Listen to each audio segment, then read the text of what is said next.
been taught that life happens to us, that we've failed to recognize that we actually happen to life.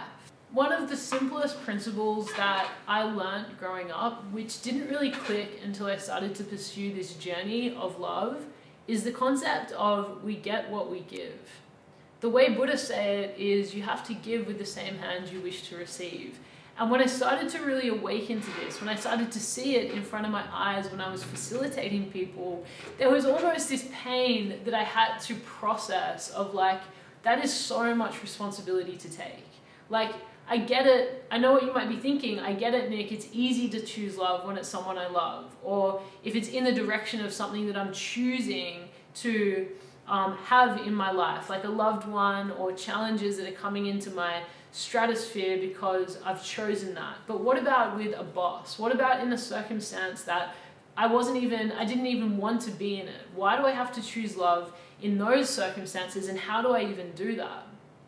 What I've started to realize through this journey is in every single moment, you are demonstrating to life what it is you want. And only through the embodiment of that, only through giving what it is you most wish to receive, are you able to become more of the things that you want? Are you able to actually attract the things that you're telling life? Hey, I want to become that visionary. I want to be loved for all of me. I want to be able to speak my truth and be heard in my wholeness. We have to be able to hold that container for others. And here's the thing, giving is the most abundant state, because in the process of giving, we're actually signaling that we have an abundance of that thing. If there is forgiveness in your heart, if there is love in your heart, if there is compassion in your heart, to give it is to actually become more abundant in it.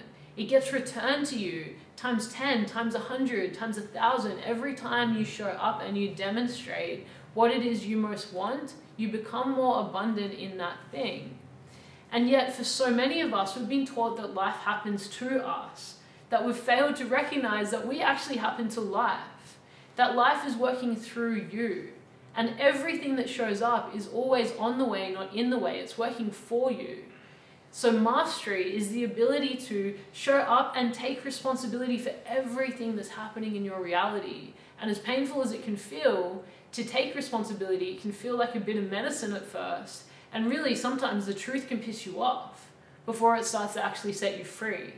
But when you start to realize that that's how life works, the ultimate liberation becomes available to you. Because the only thing standing in the way of what you truly want in your life is you.